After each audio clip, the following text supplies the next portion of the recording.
Hello and welcome back to the NBA DFS Slate Breakdown for Friday, April 4th. We got a big slate on our hands here. 10 games on FanDuel, I think 7 on DK, and we're going to dive into all of them now. I'm your host, Tyler Wiemann. Come join us at LineStar, $39.99 per month. Gets you access to all we do, the props, the DFS. You get it all, one low price. Now, let's dive in. On to point guard, Josh Giddey, 27% owned. He is the high-owned guy, 9,500, 4-star alert score. I got some worries here, though, with Josh Giddey. And the thing is, for me, he is coming on 3 straight games of 28 or less minutes. Now, 2 of them were in a blowout. So maybe it was just because of a blowout. One of them was a close game. No foul trouble, and he only played 27 minutes. Slightly concerned as we get into the last couple weeks of the season that they're like, hey, we know what we have in Giddey now.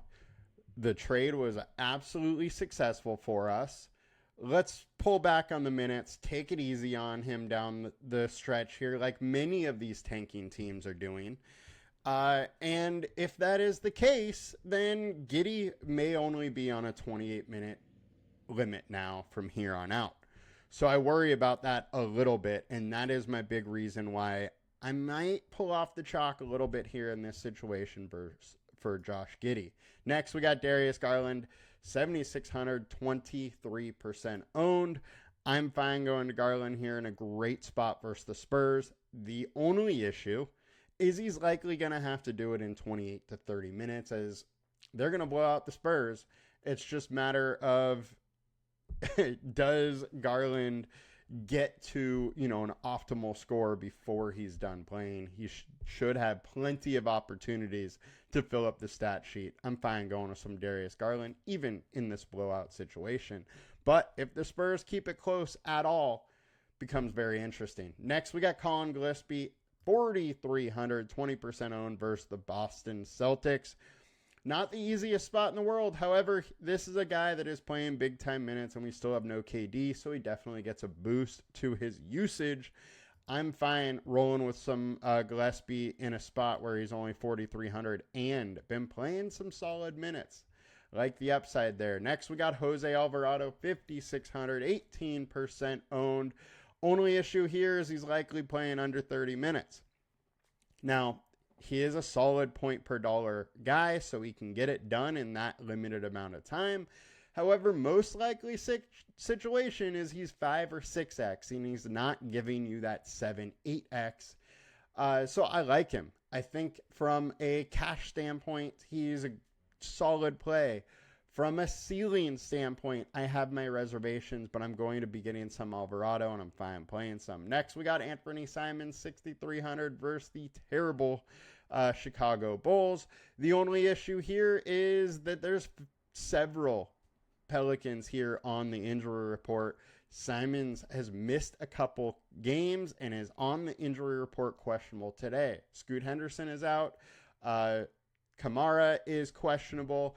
If Simons is playing, I like him. He's in a great spot, but I am worried about him actually playing. So just pay attention to that injury report. Luckily, it is one of the earlier games. It's a 5 p.m. game. Not early on Draftkings, but early on FanDuel. So we will have some notice and some pivot chances later to go to. Next spot we got here, we got Andrew Nembhard, 5,400. He's been playing some really good basketball lately, and there's Siakam questionable and Mathurin questionable. Now, Mathurin's missed a couple. Siakam has a new injury. There's definitely a path to playing more, and maybe the Jazz able to hang in this game a little longer. Just due to those injuries. So I'm interested in Nembhard, 9,400 or 5,400. He could definitely get that 6x, and he has a little bit of a ceiling to go higher than that. So I'm interested in him. And then Halliburton at 9,200. We will need this game to stay a little close later in the game for him to play his full allotment of minutes. But they won by 14 versus Charlotte. He played 34 minutes, so there is still plenty of path for them to win by a large margin and him play decent minutes. Siakam's out. If Mathurin is out, his usage goes up more. It's a very interesting spot versus a poor opponent to me. Next, let's go to point guard on DK. And our highest owned is Donovan Mitchell, 9,300, 26% owned. I am absolutely fine going there. He has a huge ceiling, been playing super well. The only issue here is it looks like, pretty much everybody is good to go in this game, and so his usage is going to go down a little bit. That's the only aspect of this that I don't love. Next, we got Shaedon Sharpe, 7,600. Look, if Simons is out again, you're playing Shaedon Sharpe. He gets a giant boost up. There's also no Scoot. He's going to play a ton of minutes. I like Shaedon Sharpe, but I like him a lot more if Simons is out. Chris Paul, 4,300, 22% owned. All right, 4,300 is too cheap for this guy. I don't mind playing him in this spot. Even if he only plays, 26, 28 minutes, he probably hits 5, 6x, but we have 10x potential if he gets a little more run. So I'm fine playing some CP3. Next, we got Darius Garland, who we have talked about already, and we will get on over to shooting guard on FanDuel. Josh Giddey, Donovan Mitchell, we have covered. Simons, we covered. Nembhard, we covered. Max Strus, 4,300, 12% owned versus the Spurs. Just a great spot versus the Spurs. It is a team that really hasn't been playing defense. We got a 241 total. Strus should have his opportunities to spot up from three and knock some shots down, and that's really his make it or break it spot. We know he has a ceiling that could get him into the 30s. So I'm fine going some Strus. Halliburton we covered. Antonio Reeves, 4,100. Look, this is only a FanDuel play, but it is my favorite play of the night probably. Reeves is going to get decent minutes. He hasn't been great from a fantasy point per dollar standpoint as a starter so far, only 0.53. However, he's going to get some usage. The ball just hasn't been dropping that well for him. He's at like 31.4 points per 100, real points per 100 without the stars out there. I think some of that scoring is going to come back, and this is a good spot for it to come back, especially being at low ownership. And Asar Thompson, we got to talk about him. He is 6,600, has a giant ceiling. The biggest thing with him and what we have seen over, the last month or 2 months is when Tobias Harris is out, like he is today, Thompson's minutes skyrocket. Played 30 last game, 34 the game before that, 32 the game before that. I like the spot for Thompson. He's a solid point per minute guy, and without Thompson, I think his minutes are actually secure. One of the things I've been able to say very, very few times this season when I'm talking about Thompson. Next, we're going to shooting guard on DK. Donovan Mitchell, Shaedon Sharpe, Jacoby Walter. Jacoby Walter, 4,400. Look, the Raptors are in full tank mode. They're playing their young guys 30 minutes a game. I'm fine going to Walter at that. And small forward on FanDuel, we got Bryce Sensabaugh, 4,900, 27% owned. He started the last 2 games, averaging almost 30 minutes a game in those 2 spots. He has some upside. He can score the ball. I'm fine with a little bit of Bryce. DeAndre Hunter, 4,600. Don't love this spot for him. Fine getting to a little bit of him. Denny. What can you say about what Denny has done? Once again, Jeremy Grant is doubtful. If Simons is out, he's almost a lock in my lineups. But even if Simons is playing, I still don't mind some Denny. Just way too big of a ceiling at his price not to consider. Pivot time. LeBron, 9,800, 13% owned. He's at least consistent around 50, which I don't love for his price, but there's some value out there, and he is a late night hammer as well, so I don't mind a little bit of LeBron here. I do worry about the ceiling versus his price, but I'm fine having a little bit. Strus we talked about. Kawhi Leonard, 9,100. Now, here's a spot where we do have ceiling at his price. So he's been in the 50s consistently. He's been in the high 50s a little bit lately, playing super good basketball. I like Kawhi Leonard in this spot. I think he gives us a little more ceiling than LeBron does at a cheaper price. He's like, what, $700-800 less, and can, has a very consistent stat line with LeBron over the last like 10 games or so. Oscar Thompson we covered. Let's get on over to small forward on DK.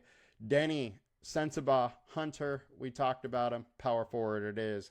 DeAndre Hunter, Denny, Terry Eason, 6,200. Terry Eason. It's really hard to know the minutes he's going to play. The team's getting healthier. I doubt he stays in the starting lineup today. However, he could, and it's a decent spot. So I don't mind a little bit of Eason. Minutes, however, very hard to gauge. I think he's probably going a little over-owned with the uncertainty there.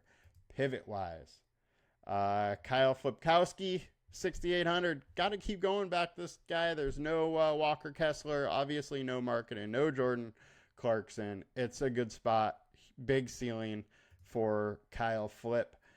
Jonathan Mogbo, 4,700, 9% owned versus the Pistons. Like I said, they're playing their young guys. Young guys are getting run. Guy's going to get run off the bench 24, 26 minutes, playing power forward or center. I don't mind the spot for Mogbo as a pivot. And then Chet Holmgren, 7,400. If Houston's able to keep this close, which I think they are, there's a big-time ceiling for Chet, and I got to go there. I mean, the fact that he could see 30-plus minutes in a game at only 7,400 is wild to me. I'm going to have a lot of Chet. Pascal Siakam, if he plays at 7,500, he's probably a little too cheap. He can get into the 40s fairly easily, especially versus a team like the Jazz, so I'm fine taking some shots there. Power forward, Denny, Sensabaugh, Sandro. Sandro probably doesn't get quite the run that he did last game out. Charles Bassey, I believe, will be back in this game. So his 23 minutes is probably more like mid-teens, maybe up to 18. But I just don't think he gets as big of a run. Fine playing a little bit, because if he's playing well, there's big upside. He can score a lot of fantasy points quickly, but don't absolutely love the spot for him here. On to center. FanDuel. Jalen Duren, 6,900, 20% owned versus a Raptors team that's not that great at the center spot. Makes a lot of sense to want to go there. Only issue is there's no Cade Cunningham, so I think, or maybe no Cade Cunningham. So I think the ceiling is a little lower without Cade. I still don't mind going there, but if Cade plays, absolutely love the spot for him. Donovan Clingan, 5,700. Dupe Reith is questionable, who's been playing some backup minutes from him. If Dupe is out, you stay out of foul trouble, and Clingan is going to play giant minutes. I'm interested in him in this spot. Just too big of a ceiling. We covered it yesterday, too, and he went out and scored 39. Flip, Mogbo, Chet, we covered, and that will do it for us at center. Let's get over to DK. Miles Turner is the only one we have not talked about. 6,300, 16% owned versus the Jazz. If Siakam's out, he gets a little more usage, maybe a little more playing time. I'm fine going with a little Turner, but I'm not going to go super hard on him. And that will do it for us today, guys. I hope you guys have a great day, had a great week, have a great weekend, and please like, comment, and subscribe. I think we'll be back next week with the last week of basketball. Peace.